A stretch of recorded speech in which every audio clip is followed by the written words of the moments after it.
All right, everybody, let's get started. Mike seems to be working, which is always a good sign. Thank you to our wonderful events team, as always, for helping to make this possible. And thank you all for joining us for this latest installment of the Women Who Inspire series, which is really a wonderful series that was inaugurated a few years ago here at SAIS. And we've been able to pick back up again over the last 2 years in person as we've come back from the days of being remote.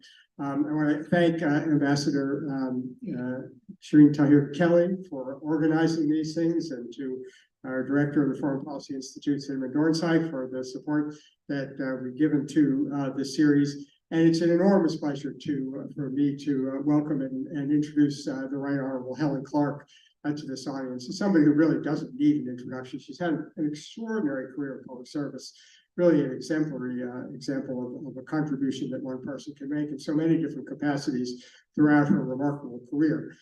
She had an extraordinary distinguished career as a parliamentarian, and of course as a prime minister for 3 successive terms in New Zealand from 1999 to 2008.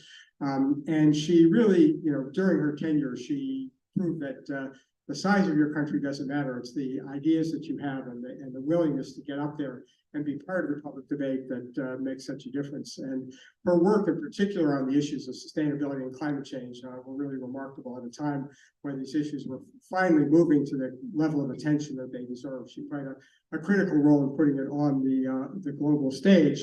And then following her tenure as Prime Minister in 2009, she became the administrator of UNDP, which is, of course, the lead UN organization on development policy at a time, too, where the issues around sustainability became front and central with the eventual development of the sustainability, the SDGs, the Sustainable Development Goals, which really reflected a remarkable synthesis of an understanding of the role of sustainability as a comprehensive, holistic approach to the problems of development.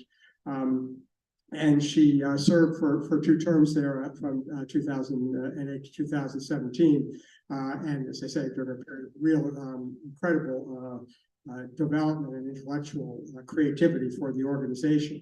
And since stepping down as administrator, she's continued to be a strong voice for sustainable development and climate action, as well as women's leadership, peace, and justice.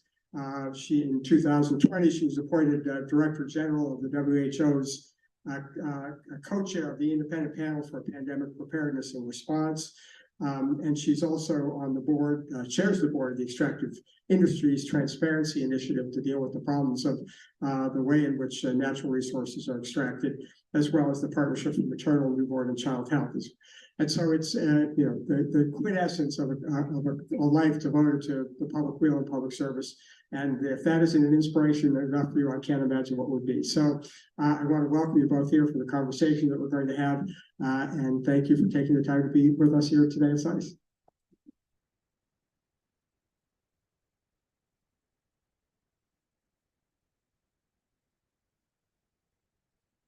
To thank the Dean for those kind words to welcome us. And I think this is our 14th conversation in the Women Who Inspire lecture series at SAIS. So it's been a varied and a great experience. And I want to thank the STEAM previous ones, as well as the SAIS team, for making today possible, particularly as we've changed venues. Everybody, including myself, is completely lost getting here the first time. But it's good to see the tradition continue in a new environment, and we look forward to more. But more importantly, welcome, Prime Minister. It's great to have you here. I think the Dean set the stage when he talked about your extraordinary public service and the variety of your both positions and interests. So I'm going to start at the very sort of early beginning. Did you always want to be a political leader? Or was this just something that evolved, given that you've been an academic, you've gone into any things? Because I think in terms of our students or the future leaders, it's always an interesting thought for them, because afterwards, many of them will say to me, well, how did she get started? What made her do this? And so I thought this time I'd just start with that as a generic question as to whether you knew that this is what you wanted to do. Well, firstly, thanks to Johns Hopkins for having me in the speaker series, and thanks to Barbara Barrett who's suggested it. I'm often asked, when you were young, did you think you would be Prime Minister one day? And I say, never in my wildest dreams, because so few women had ever led a country at all. And that was true of New Zealand as well. When I was young, there had been very few women members of Parliament. In fact, when I was elected in 1981, it was a 92-seat Parliament. And at that election, the numbers of women doubled from 4 to 8 in it. It was under 9%. Out of how many? 92, under 9%. So we were, quite a small, beleaguered group, really. So if you go back to childhood in the 1950s, it was just unthought of that a woman could ever hold a top job. And we may come to this later, but when I took on the position of being leader of the opposition, it was not easy because there were no role models. But no, I thought that I would become a teacher as my mother had been a teacher. My father was a farmer, and girls never thought of becoming farmers because that's what boys did. I mean, it was very gender stereotyped. But I say you have to have a bit of luck in life. And my luck in life, being born into a farming family in New Zealand in 1950, was I had no brothers. I had 3 sisters. So my parents, there was no boy to favour in the family. All their hopes and aspirations were vested in their daughters. And they backed me all the way. Off to a boarding school in Auckland, where you got much more academic opportunity, onto the University of Auckland, and then, of course, eventually a political career. So, the luck is no brothers, parents who really believed in supporting their children to go all the way, and the opportunities that growing up in New Zealand in that era offered, because we grew up in an era where people wanted to create a better future for that generation than they had themselves. My grandparents were the World War I generation with plenty of tragedy there from Gallipoli to France. My parents were of the World War II generation, an uncle who served in the Solomons, lifelong health issues from that. And our parents wanted a different sort of future for us that wasn't marred by insecurity and tragedy. And insecurity, there'd been a depression post-World War I, which was devastating. Obviously, the Great Depression that followed the Wall Street crash of '29. So, I came into a New Zealand where people had consciously tried to build a society where everyone had opportunity and a high level of security. Do you find, or do you have sort of key moments in this journey which propelled you in the direction of leadership that was your path? Well, so taking into account all that background and going to an all-girls school where girls and women were the leaders, there were no male staff, no male students. I think that was important. And then when I went to university, yes, there were seminal figures. I majored in political science and history, and then went on to do a master's degree in politics. And the professor of politics took an enormous interest in the master's students.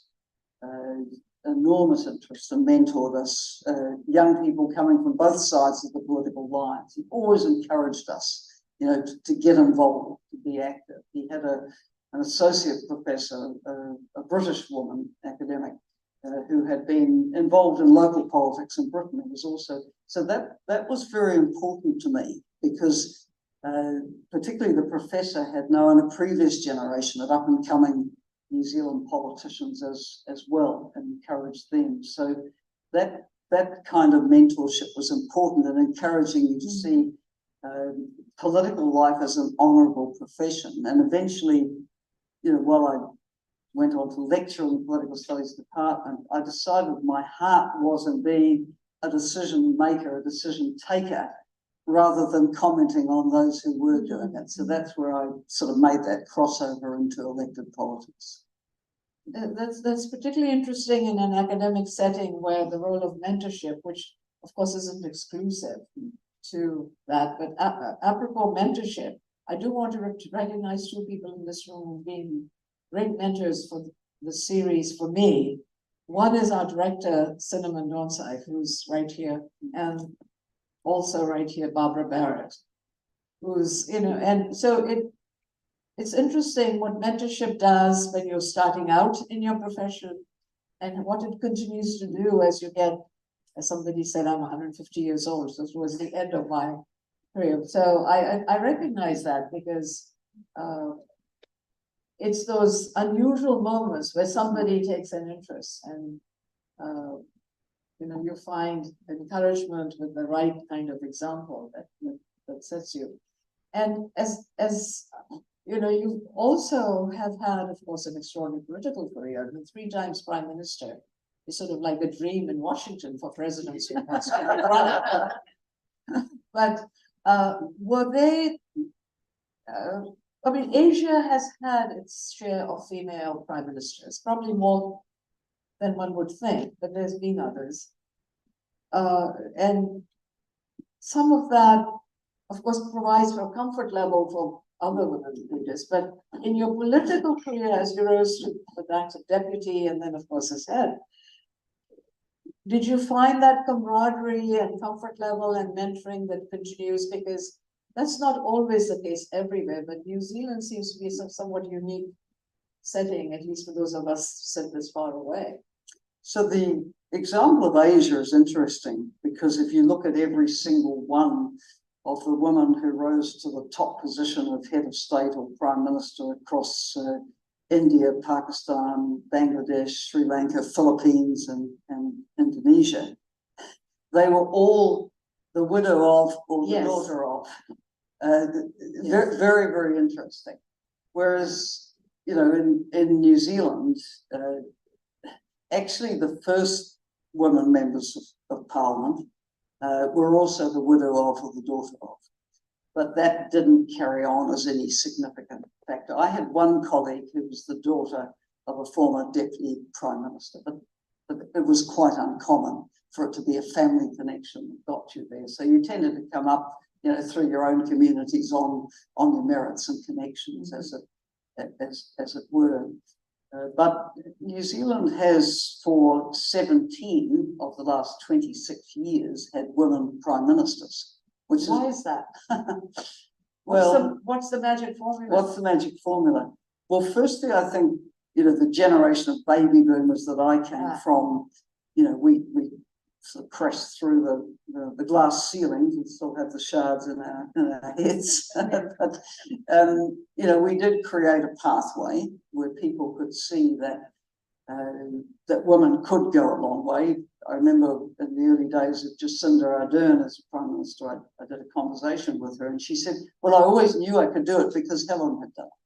And she was a generation younger, 30 years younger. She'd been in my back office as a young graduate, helping write responses for Prime Minister's question time and so on. But she knew she could do it. There were precedents for that.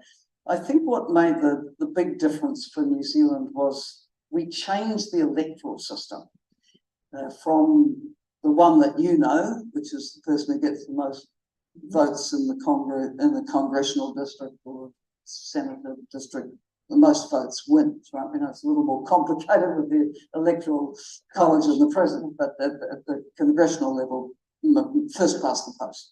We went from that system in 1996 to one based on the German system, proportional representation. And when parties are confronted with having to draw up a list, so we have constituencies, but we have a list which elects out the parliament. If you're going to go to the electorate with a list which doesn't have women on it, well, why would they vote for you? And traditionally, it was very hard for women to come through this first past the post kind of system because, as in your own society in the past, the image of a legislator was of a man with a wife and children. That was the image. So for women to break into that was kind of different. But when you went to proportional representation, then the parties had to start thinking, well, what face are we presenting to the electorate at large?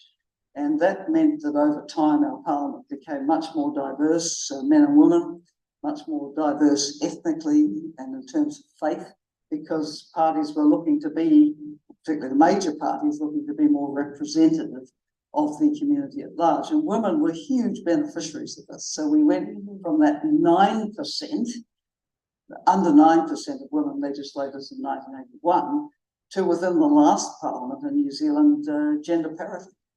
Really? Yeah, and a lot of it is done off this list system with proportional representation. So the nature of the electoral system does matter quite a lot in that sort of bulk of women coming through. And the male colleagues recognize the need for inclusiveness on the list, obviously, if they started to. Well, they had to, because Yeah.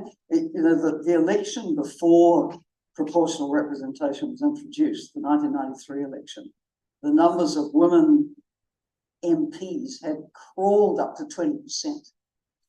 Oh, so it was already 20%. It already got to 20%. Now that's between my 1981 entrance. 12 years later, it had gone from just under 9 to 20%, so it kind of doubled. The next election, it went to 30%. And then it just kept going up, because as more of the parties started to see, well, we've got to move with the times. Women have got to be prominent on the list, and more women began being selected for the safer constituencies as well.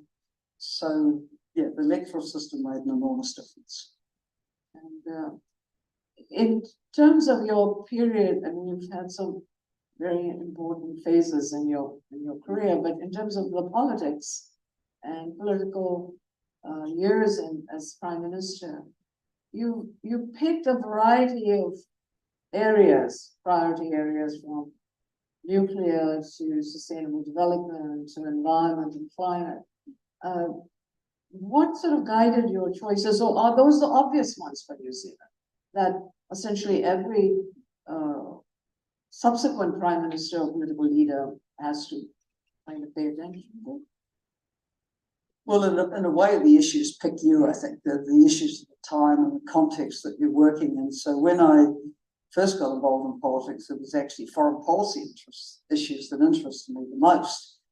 But then particularly when I was coming up for selection for a safe electorate for the New Zealand Labour Party, which pretty much parallels the Democratic Party in orientation, then you're seeking to represent a kind of mixed district, but historically more lower income, lower middle income district. And so the concerns of voters are very much around the public education system, the public health system, public housing, the level of the pension and access to social security benefits of various kinds. So you become very rooted, as it were, in those domestic issues that are most of interest to constituents.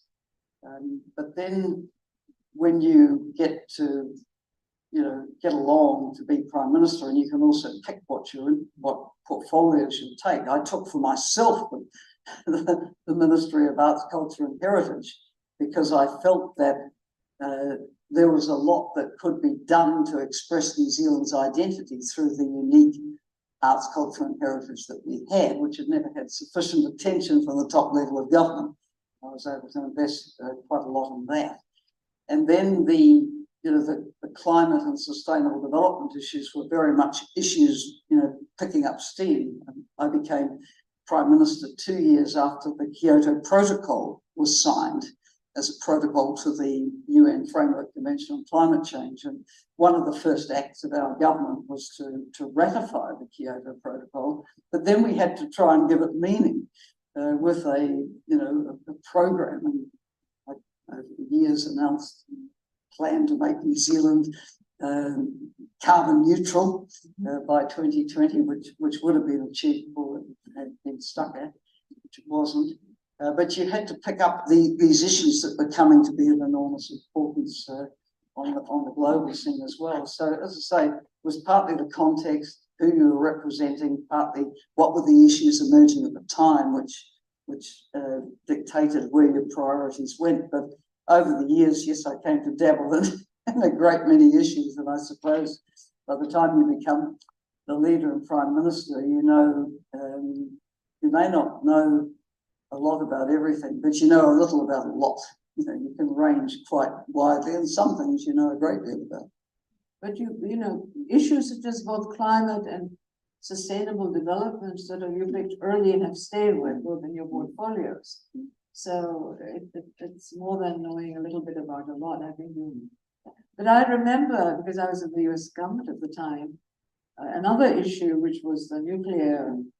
What was the thinking behind the desire for a sort of a nuclear-free zone? I mean, other than the obvious that, you know, they can be hazardous to one's health. Was there a particular reason for New Zealand's leadership on that issue? Because I finally have a chance to ask from your side, from the person who knows more about it than anybody, because I remember it created tensions. Because, I mean, I don't know that the US ever gets used to anybody saying no, or what do you mean? Just questioning something. And certainly not in that era. I think we've become a little more thick-skinned since then. I think there were two issues.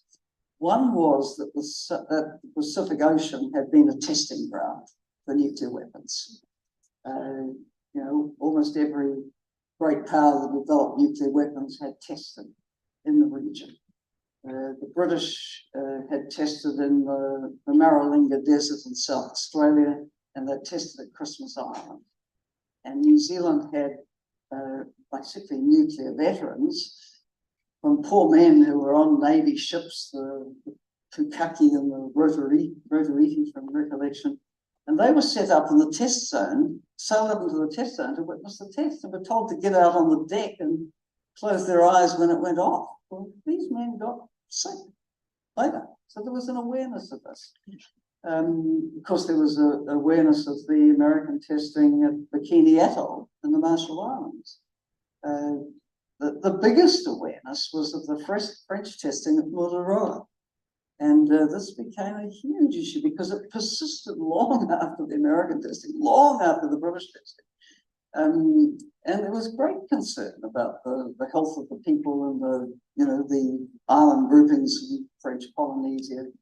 And there was a protest vessel sent up to the vicinity of Mururoa in the 70s, and then the government in the early 70s sent a New Zealand frigate sort of to the vicinity as a kind of protest. So this was all very pressing. People were very worried.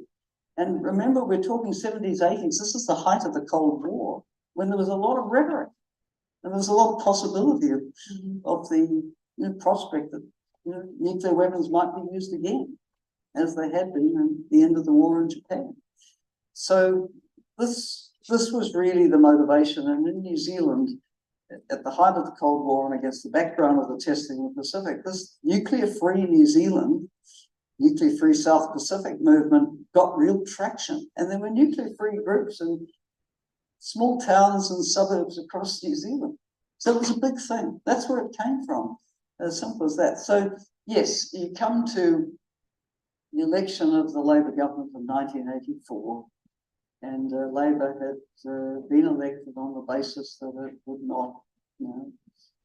it did not want to be defended, New Zealand to be defended by nuclear weapons, and it didn't want ships visiting which might have them on either. And that in the end led to a meeting between Secretary of State George Shultz and the Prime Minister David Lange. I think Schultz's words were, "We part as friends, but we part." And New Zealand was cast out of the ANZUS agreement.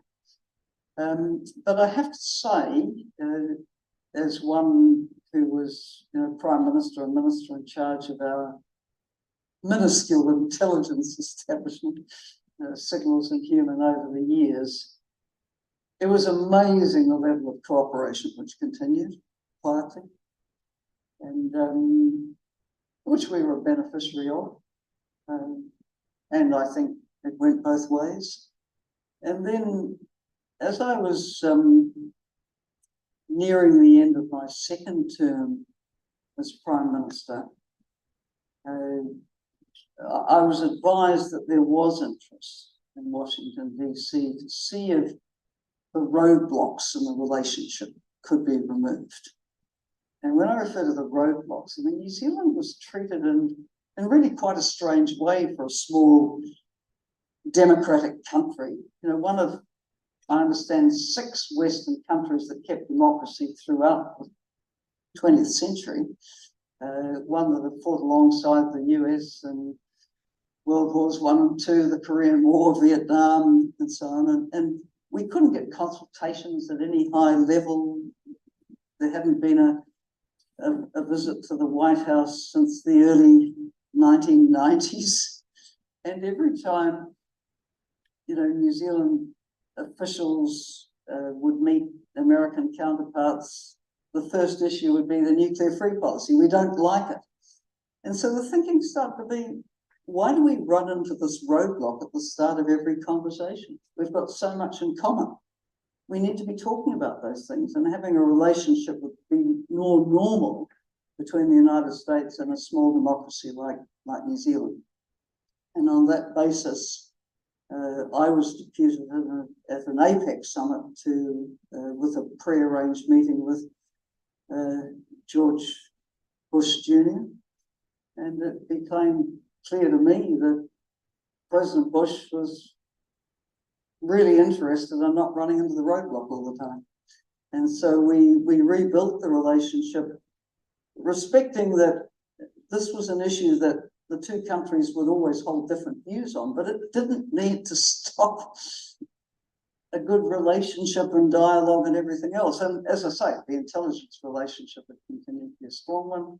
The trade relationship was a good one. The people-to-people relations were great. I mean, everything had been good except at this diplomatic level, and we fixed that.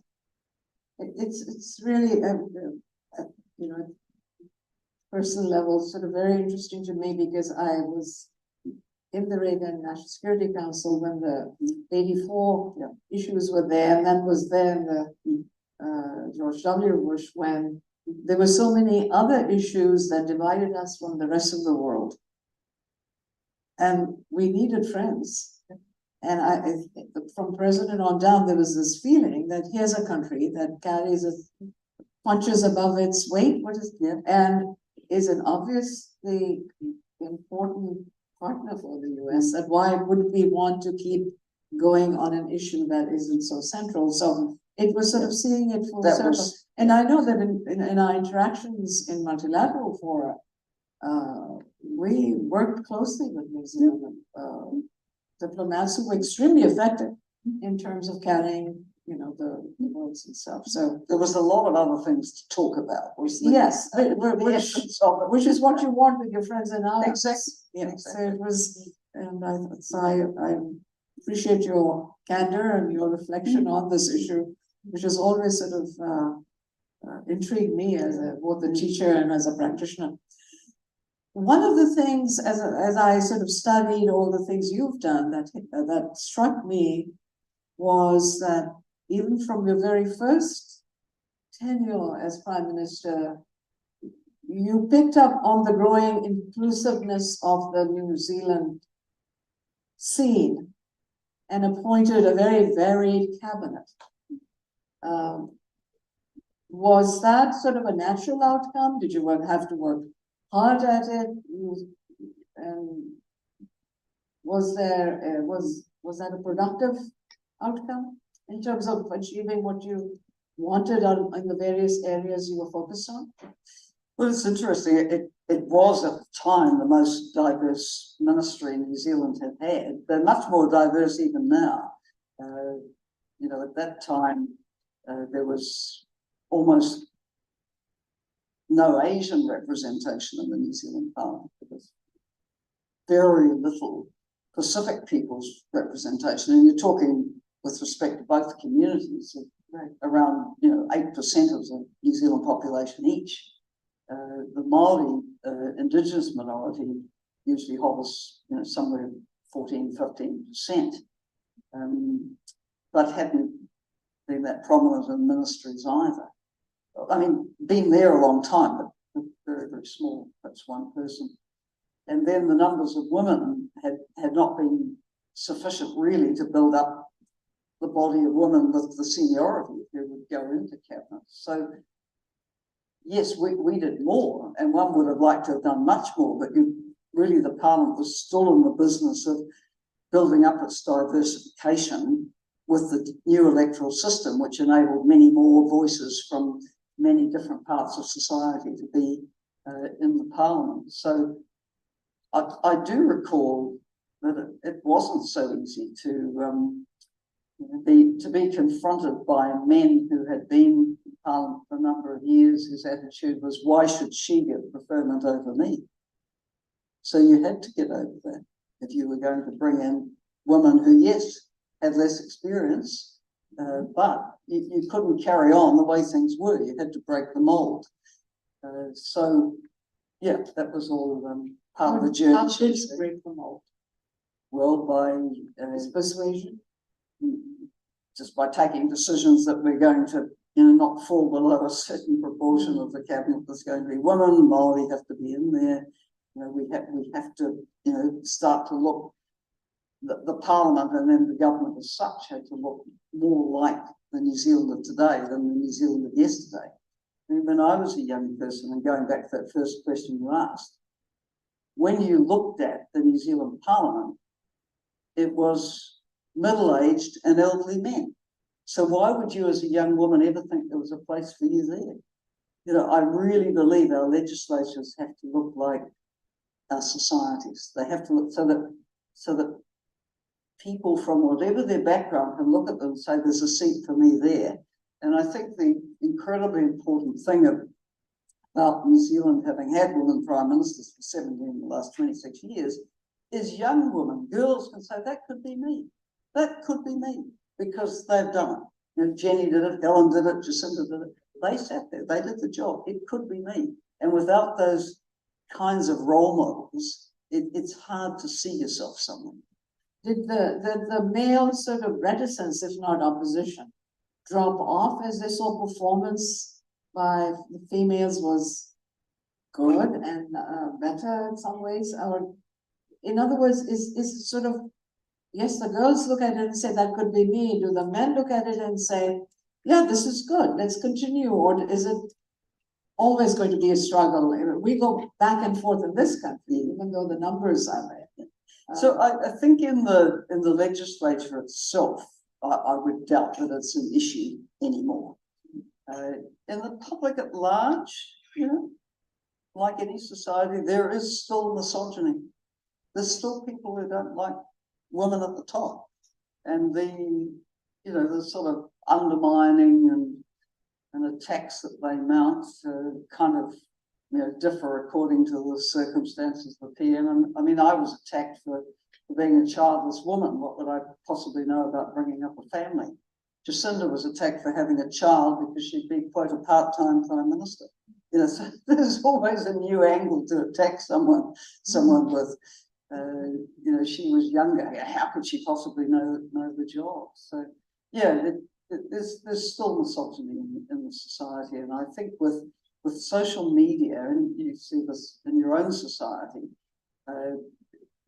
communities that couldn't get together in the past can now get together online and build their momentum around their cause and become extremely unpleasant, and to the extent they can mobilise more physically in demonstrations and disruption than ever in the past as well, and that's had its impacts for women. I mean, the research seems to show that women in public life are disproportionately trolled and the subject of hate online compared to men.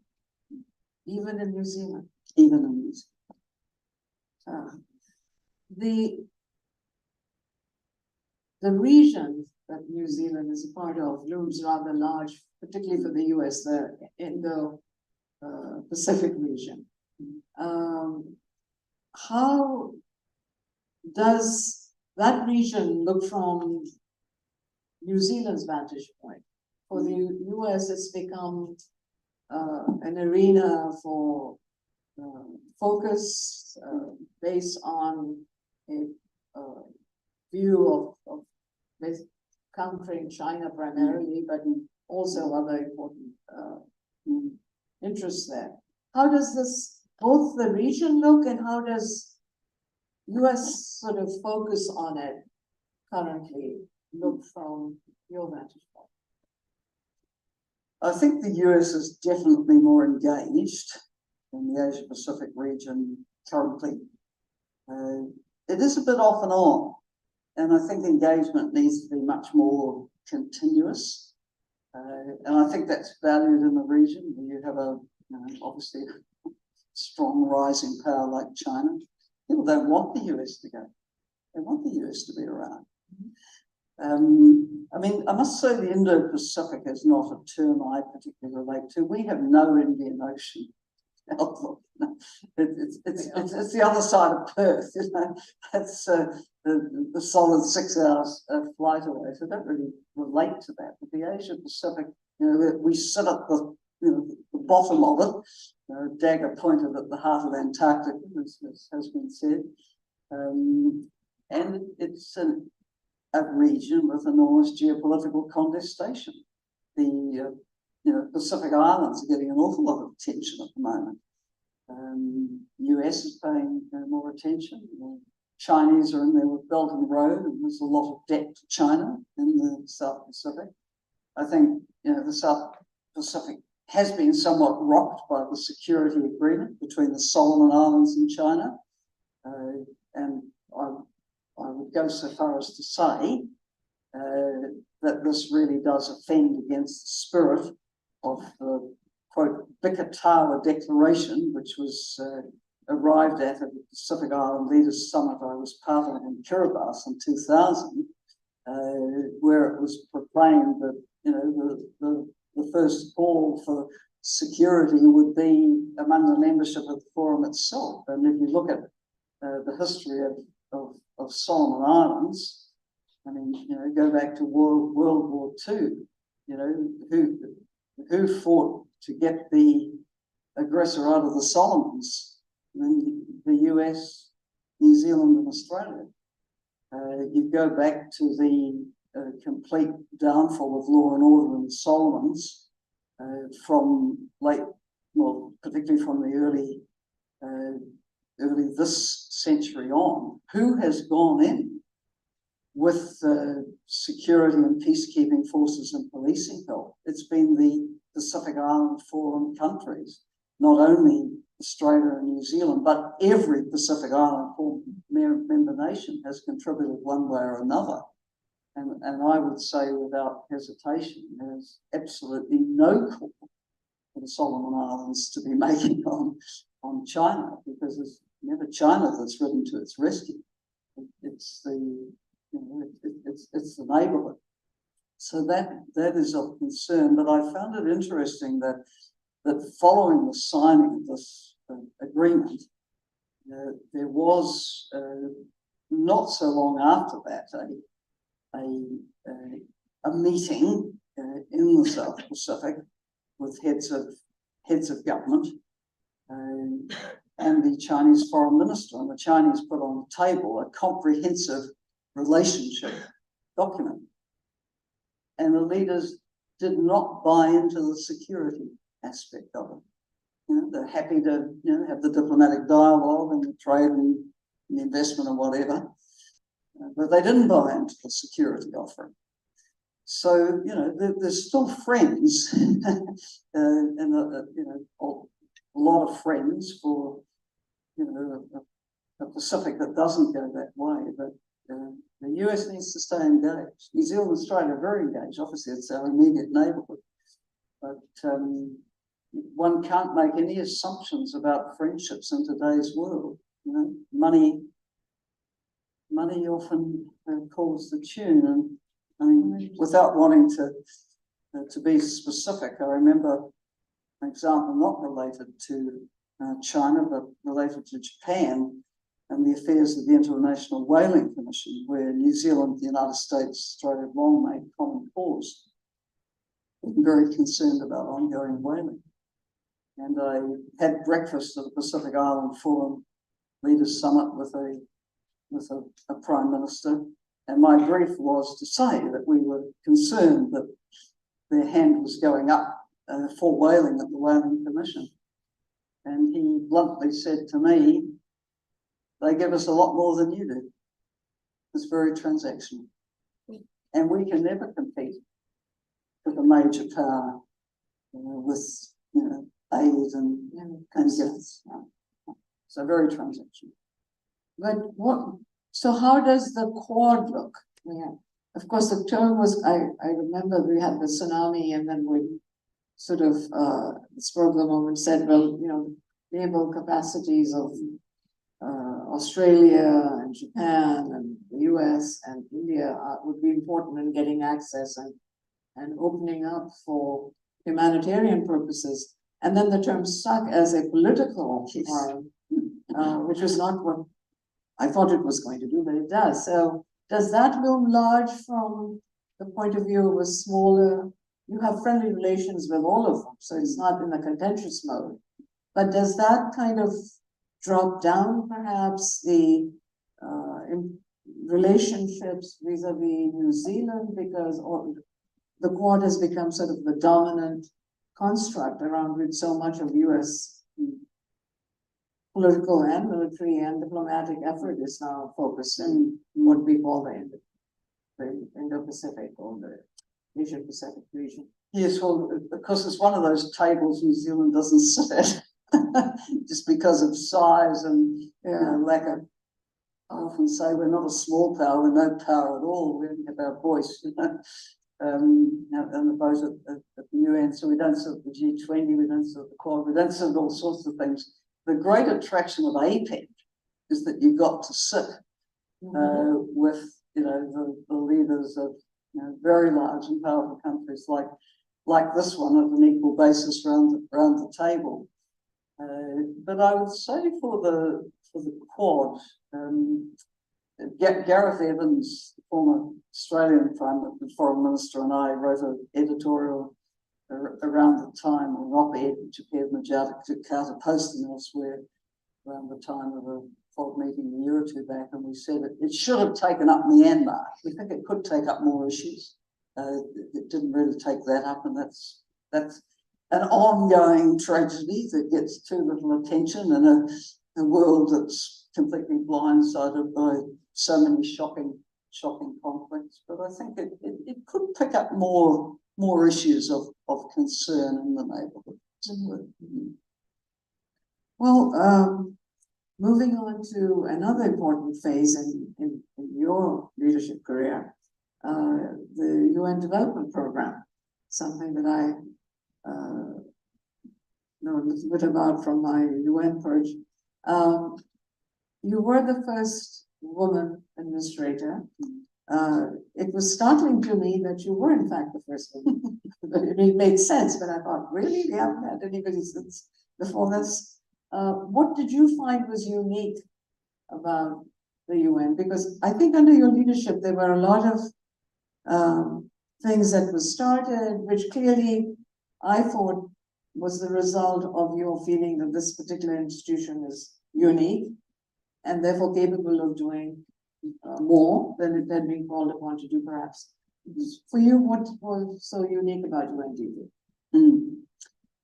Well, I went there in April 2009, the first and only woman administrator of UNDP.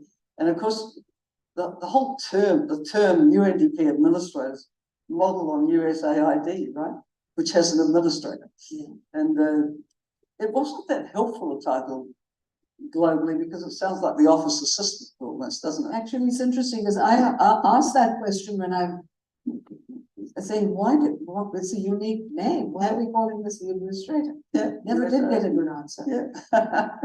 So, the US have long been a strong supporter of UNDP and its predecessor organisations. And Paul Clayman, who's sitting in the hall today, was head of our liaison office in Washington, educated me a great deal about that long relationship and the importance that UNDP had for the United States. So UNDP, up till and including my time, was the Uber agency in the UN development system. It was double-hatted, so the administrator also chaired the UN development group, which had all the agencies and entities that had work that touched on development. That included the regional commissions, it was the UNICEF, the WFPs, the UNCTADs, it was also the humanitarian agencies, refugees, etc., the High Commissioner for Human Rights Office, etc. So as administrator, I chaired that. At the regional level, my regional directors chaired the regional grouping of all the agencies, and then at the country level, the double hatting was that the UNDP rep was also the UN resident coordinator. So if you were funding UNDP, you were actually also funding the coordination of the agencies on the ground, as well as the programming and funding of UNDP. Now, because it was that kind of Uber agency, it also had, I think it's fair to say, the widest presence in developing countries. It had programs, at the very least, but often offices in over 170 countries. There were 131 full country offices, and then there were sub-offices, and then there were projects and programs in, say, smaller countries in the Pacific, the Caribbean, Indian Ocean, so on. So it was everywhere. That was its utility, and it was in a position to be sharing experiences on the areas of its mandate between countries, because there came to be an enormous amount of interest in, would it work there, could it work for us? So you're always assembling expertise and experience, and a bit like a development consultancy writ large, if you like. It had mandates in the area of poverty eradication, better governance. In the era of Mark Malloch Brown as administrator, it had really built up tremendous strengths in governance, and that was of great interest to the United States, which wanted to see transparency and anti-corruption and honest elections and honest public service and so on. It was locked on in that area, and then when I arrived, it had built up a significant portfolio with the Global Environment Facility, headquartered here in Washington, DC. But as the Green Climate Fund developed, we were I think we were the first UN entity to be accredited to that as a fund recipient with countries. And it built up a very large portfolio of funding in the climate adaptation and mitigation space. For the US, a big interest was the work that we did in crisis prevention and recovery. And if you take cases like Afghanistan, building up the police force was a priority for Western governments, but they didn't want to give the money directly to the Afghanistan government because of corruption issues. And in such societies, you get a lot of ghost police.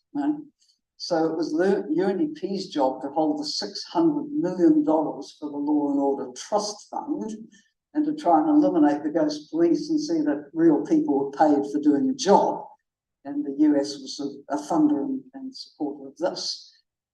In Iraq, after the defeat of ISIS in Mosul, for example, UNDP's first been on the ground with the early reconstruction and livelihoods and trying to rebuild. A lot of US funding went that way. After the fall of Gaddafi, a similar role in ruined parts of Libya, where you could work, and so it went on. And so when I would come to Washington, DC, I'd often be talking about these very fragile states, some in conflict, some post-conflict, where the US had great interests in stability, and we were on the ground trying to help it. Right. So that was part of our story. And from the US perspective, it was a crucial part, because we didn't have the capacity on the ground. Local governments collapsed, and then what do you do with it? So the UN, I mean, not only in elections and subsequent follow-up, but just simply making sure that things function. So I think that what you describe was a very practical, very practical. And if it didn't exist, it would have to be created. Exactly. It just was, sometimes, so we having walked away from some of this, we had to go back into the UN and say, sorry, we really do need you, so. And the impression I got was that the value of UNDP was that it was obviously apolitical as a UN agency, and it got stuff done on the ground. That wasn't a talk shop, which, Well, you had, let's face it, a lot of the UN is. It got things well, done. because you had experts on the ground with connections and with experience and language skills. All of those, which I think will remind us. Just switching a little bit to the Sustainable Development Goals, which the international system revisits from time to time to see how we're doing for a report card. How are we doing? I mean, the goals are very noble in terms of ending poverty, protecting the planet, and people enjoying peace and prosperity. Who can have issue with those? But how are we doing? Because you've got, you know, the perspective as well as the experience over time to be able to. A reporting card, sort of a grading card. Is that possible, or is that it's too early? No, they're doing disastrously, let's be honest. And the pandemic was a huge setback. I mean, you know, the world's been going through what, at the Partnership for Maternal, Newborn and Child Health, which I chaired by WHO, we call it the 3 C's crisis: COVID, climate and conflicts. And taken together, they're a horrific blow to human development. So, you know, the SDGs, which have the goal of eradication of poverty, were well off track before the pandemic, and the pandemic threw them way further off track. And so for the first time this century, extreme poverty rose, you know, hunger rose. You may remember David Beasley, who was until relatively recently the head of the World Food Programme, just saying we're looking at biblical levels of famine. Yeah.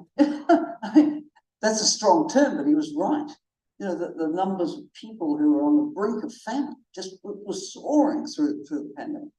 And then you add to that this horrible war in Ukraine, which affected the grain supplies. You know, I mean, it was the price of bread that partly triggered the so-called Arab Spring, which quickly became the Arab Winter. Well, the price of bread, of grains, that soars through the roof. The pressures that puts on societies which have this stable are incredible, let alone the cost of living for the rest of us as well. So the period of the pandemic saw a huge rise, obviously, in out-of-school children. So that goal of having every child completing a basic 12 years of education by 2030 not happen. Universal health coverage, very difficult. In this area of maternal and child health, which I take a great interest in, the WHO report out earlier this year showed that the reduction in maternal mortality had absolutely stalled, because during the pandemic, basic sexual and reproductive health services like antenatal care, safe birthing, postnatal care, this all suffered. Children's immunisation. You know, I mean, to some extent, there's been catch-up. A lot of kids didn't get their basic immunisations. The rate of stillbirth rocketed in a lot of countries. So it's been a huge setback to health. The pandemic disrupted the distribution of vital medicines like HIV, antiretrovirals. Well, that's death. You know, you go into a conflict that people can't get their basic medications for TB, HIV, etc. This is death. So it's been a huge setback. Now, then you put that against the background that this was really quite a difficult and aspirational agenda, and very different from the Millennium Development Goal 1. The Millennium Development Goals had the 8. Well, you can kind of remember 8, and it had across the 8. I think there were under 30 targets, and a lot of it was measurable. And I think the beauty of the SDGs was that, particularly around the 3 that dealt with health, you had a lot of funding that followed those goals. For example, the Global Fund and PEPFAR made an incredible contribution to stopping death from HIV and mother-to-child transmission, right? And actually that in itself helped quite significantly with getting down child mortality as well. And mortality from malaria. So the results against that were really very good. There was the dedicated effort that Ban Ki-moon led, Every Woman, Every Child, and he conscripted leaders like Stephen Harper of Canada who were passionate about this. A lot of money went into maternal mortality reduction and child mortality reduction. Gavi was set up, the Vaccine Alliance, which has enabled children in the poorest of countries to get the basic childhood vaccinations. So this was tremendously successful. The Global Partnership for Education, headquartered in the World Bank, has been important. Now, then you come to the Sustainable Development Goal agenda, which is everything. And I made so many speeches in the lead up to the negotiation of this agenda, saying that to really be effective, the goals have to be few in number, concise and measurable. They ended up as many in number, not concise, and much of it not measurable. And so it's a bit like a lolly scramble. And there was hard bargaining. The West very much wanted in the goal on good governance, SDG 16, but the price of that was accepting just about everything else. So it's an unfocused agenda, an aspirational agenda. It's going to be hard to rescue. Now, there was an SDG summit in the high-level week at the UN in September. And let's remember, the high-level week at the UN, only one leader of a permanent 5-member Security Council attended, and that was President Biden. Now, what does this say about the UN and the relevance of these great summits? Well, the US took it seriously. Others were not there. Very good reason for President Putin not to be there. Obviously, I don't think he'll be coming to the US anytime soon. But disappointing that China wasn't there, because they were there at the SDG summit with bells on. Where were the British? Where were the French? Thank goodness me. So at the summit, the Secretary General presented a rescue plan. Again, it's got 8 areas of focus. They seem to be a bit at random. And there's an agenda that says, if we had another 500 billion strategically applied, we can make a lot more progress. This is probably true. But then it points to the development banks and what they need to do to be leveraging their balance sheets to do more. It's not that tangible. So I'm not that optimistic about it. And I think that in the next 3-4 years for sure, there'll be talk about, well, what do we do in 2030? Will there be another international agenda? Because if you can't achieve much against an agenda, it does discredit agenda setting. And that's a reason in itself for trying to get some more momentum and focus on it. But I'm not seeing it at the moment.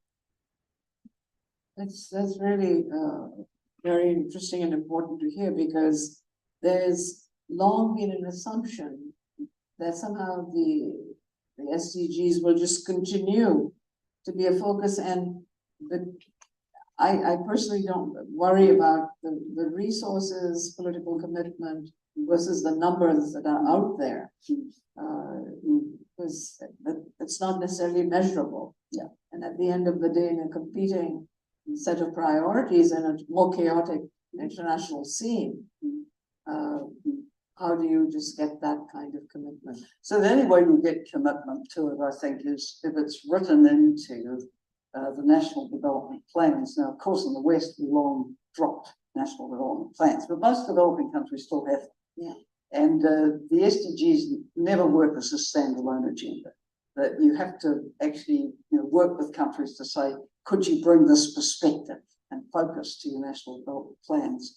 And when the agenda began and the lead up to it, UNDP led the UN effort to start going around capitals and sitting with key ministers and officials. And there were a lot of very detailed workshops and events around this. How would you integrate this kind of focus and approach into your plan? And I think I always refer to a sort of SDG purism, where people say you can't just cherry pick goals, you have to do all of them at once. Well, I've been a prime minister, you can't have 17 priorities, right? Or you're completely lost. And I think our advice generally was, while accepting that everything is connected in some way, have a look at what the goals and targets are, and then have a look at where you really need to make up the most ground and put some focus into that. It may be education, it may be maternal health, it may be X, Y, Z, but go after that and find the things you can make a real difference on. And you know, given the sort of tension in the US-China relationship, the Chinese may do long-term planning, but they're not going to share it with the rest of the world. For the US, our history is 4 years at a time, election to election. So there's a tension there to how you resolve. I mean, I don't need to use this as a time when I can ask all my pet questions because of this opportunity so great. But as a sort of wrap up, and given that we are a student-based institution, what advice would you give to leaders of tomorrow as to, is there a list of to-dos, and especially as a female, the not to-dos? Well, I mean, we live in incredibly challenging times, right? I mean, thank heavens I wasn't around in 1918 with the flu pandemic, World War One, the 20s depression, the 30s depression, World War Two, the Cold War was before I got to leadership levels. I mean, we've been through hard times before, but these are exceptional times where we're, you know, confronted with a world and experiencing so much conflict. It's been through a pandemic, and you know, let's face it, COVID's never gone away. It's endemic. It's left a tremendous trail, and then we have these extreme climate events, which are extremely costly to countries and devastating. You know, large swathes of the country. I mean, I obviously followed the news on the wildfires in Canada, which I think polluted the air all the way down to DC, if I'm not mistaken, and probably beyond. I mean, fallout goes far beyond national borders. So, you know, what do you say to leaders when, you know, particularly the impact of COVID, the impact of the conflicts put so much uncertainty and volatility into world markets? And I look at it from the perspective of a small country on the periphery like New Zealand, which depends on external trade. And I think you have to have in your mind, how can you help lead your country to be very resilient? Whatever's thrown up, are you going to be able to come through this in some sort of shape? I think it definitely should have an impact on your fiscal policy. You know, you need deep pockets because adversity comes along and you're going to have to dig into them. And I think where New Zealand's been fortunate from the, you know, really probably from the 90s, 2000s on, is we've had deep pockets. When I was PM in New Zealand 8 years in, we had achieved no net crown debt. Well, we had deep pockets going into the global financial crisis. We had recently deep pockets going into the pandemic. This matters. You've got to be resilient. You've got to look at your trade basket. You know, is it well diversified? And let's face it, a lot of our economies have built up a lot of trade with China, probably too much. And Australia has more dependence than we do, but it's such a big economy now. There's a lot of countries have a significant sway. So diversify your risks in your trade. You know, keep a very close eye on what's happening, but have a capacity for foresight. I think that's the most important. Be able to look over the horizon. You know, have officials who are competent enough and encourage your think tank community to be looking over the horizon, what's coming at us. Because, you know, let's face it, apart from Bill Gates, who was talking about a pandemic, really no one. You look at the global risk reports, pandemic is kind of down there, but it wasn't top of mind. These events are coming at us. The potential for another significant zoonotic spillover event, it's very, very high potential. And we're not ready for it, any more ready than ready for the last one. So that's what I'd be saying to leaders, that there's no room for complacency. We live in very volatile times. That's the new normal. And you have to be able to, ride the tiger in a way and position your country to be able to survive in reasonable shape no matter what's thrown in. Thank you. I'd like to open up for questions from audience. Just identify yourself, please. We do have a microphone there in the middle.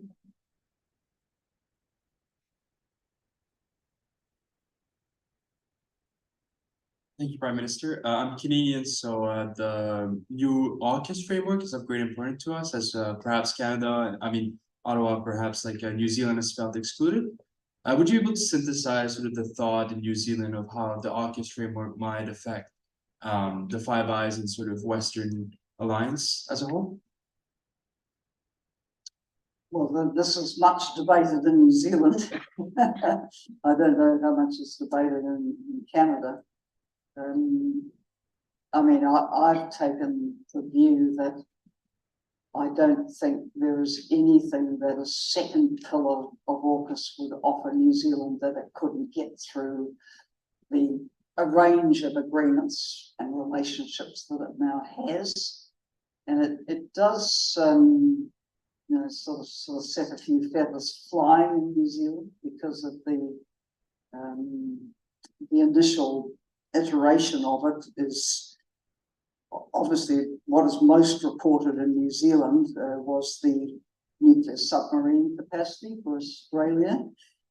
Of course, the dumping of the French contract, the other contract got a lot of headlines down under, but you see our legislation also doesn't permit cooperation with nuclear weaponry and nuclear powered submarines. So prima facie, this has some issues for us. So my view was, better to stand back and take the attitude that the relationships we already have will enable us to purchase what we need. Some say that it has cyber technology potential, which would be of use. Well, we do have a lot of cyber protection, and we're hard to keep up with the latest through the relationships we have. I don't think we need a proactive potential. We're not in that league, if I could put it that way. In the sense of it being an offensive with a military lens to it. So yeah, it's somewhat problematic. It's good to know that it's the same thing in New Zealand as it is in Canada. So. Yeah. Thank you, ma'am. Any others? Yes.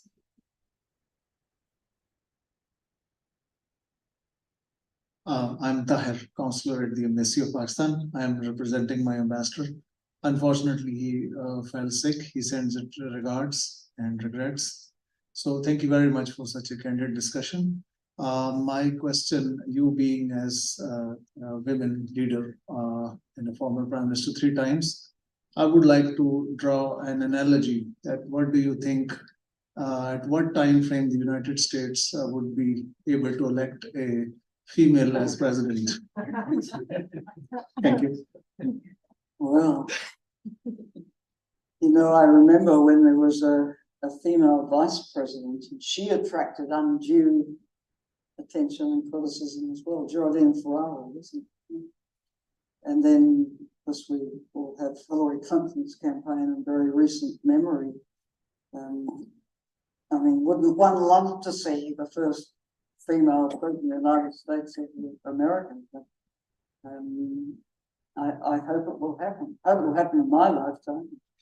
I intend to be around a while. But, France doesn't have a woman president. The Chinese leadership is so male, more male now, actually, than in the recent past. Look at the Russian leadership of the term of 5 members of the UN. It's only the British who have had 3 women prime ministers, 1 very long-lived, 2 somewhat shorter. So women leaders are still a pretty rare commodity around the world.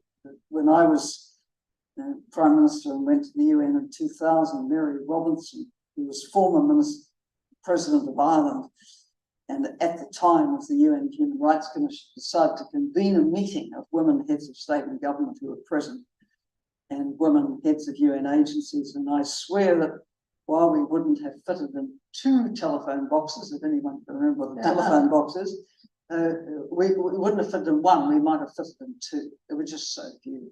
And you hold such meetings these days, I mean, there's usually barely 24 women heads of state and government in the world. And some of those are queens, right? And not elected presidents or prime ministers. So it's not good. Pakistan, of course, an honourable exception, have elected a woman president, prime minister rather. So way to go in this country as in most countries. You know, we've had a few in Africa that were pretty amazing, like Ellen Johnson Sirleaf and Joyce Banda. yeah, but it's not a trend, unfortunately. Yeah. Perhaps an easier question. My name is Brett Forrest. I'm with the Wall Street Journal, and it's a pleasure to meet you today. I would like to go back to your previous comment about New Zealand's decision to go nuclear free, right? And the discussion that occasioned with the United States, which didn't go well initially. You know, a lot of countries, smaller countries, allies or partners of the United States often complain that they get dictated to by the United States. I'm interested, as a former prime minister of such a country, what's your view on that dynamic, and how were you able to sort of push back a little bit and get what you wanted in your national interest? Well, I can say in my time as Prime Minister, that was not a feature at all of the relationship. And I think for the US, it had obviously a very good State Department and a lot of information about everybody it dealt with. And if it sensed there was a no-go area, it wouldn't even ask, right? And the decision to invade Iraq was one of those. You know, it was pretty clear that New Zealand government was not going to be of that disposition, shall I say. So never asked. On the other hand, when the UN Security Council passed a resolution that would countries come to try and help restore some kind of stability and normality, we looked at, well, what could we do? And we sent an engineering, whatever it was, brigade, division, whatever, co-located with the British engineers up the Sharm el-Sheikh waterway out of Basra. I went and visited them myself, and this was a non-combat contribution, and as far as I could see, they were totally occupied in restoring the electricity and plumbing in schools and hospitals, which I thought was quite helpful. And when it came to 9/11, which was so devastating for the US, this something greatly discussed in the New Zealand government. Former Prime Minister Jim Bolger was the ambassador here. He was on the phone to me. What could New Zealand do? And eventually, we made a deployment of our special forces to Afghanistan. And then we were quite an early mover on a provincial reconstruction team in the Bamiyan province. And it stayed there quite a long time. There were 3 deployments of the special forces when I was Prime Minister, and it continues for some time after that. But we made up our own mind. We weren't pressured to do these things, but we judged it from, what's the right thing to do here? And again, after the downfall of the Taliban with Afghanistan in ruins a while, and a couple of decades of civil war before that. Again, the UN said, what can countries do? And we kind of stepped up. So, yeah, but it was a decision we made, thinking of, what's the right thing to do here? Yes. Well, I want to thank you for sharing your experience, your insights on a range of issues. We didn't even get to your current role as head of the Global Leadership Foundation, which in itself has extraordinary, I think, good capacity to help this informal network around the world of leaders. And so I know you are heavily engaged, and I therefore especially want to thank you for making time to come and speak to us today. I'd like to also thank my colleague Brent Kresser. Where are you, Brent, who made this all happen? Thank you. And to our IT team, and of course the Dean's office, and my colleague and friend Cinnamon here. And as always to Barbara Barrett. It's great fun ending with a thank you to Barbara. And so thank you, Prime Minister, really grateful. And look forward to the next time when you're in Washington and we can sort of take a look at this extraordinary, as you said, complicated times that we live in, and maybe somewhere in there something gets worked out, because all of the things that you mentioned that are of importance are kind of in a state of flux as a result of events that nobody seems to be able to get a handle on in a hurry. And so again, thank you so much. It's been a pleasure.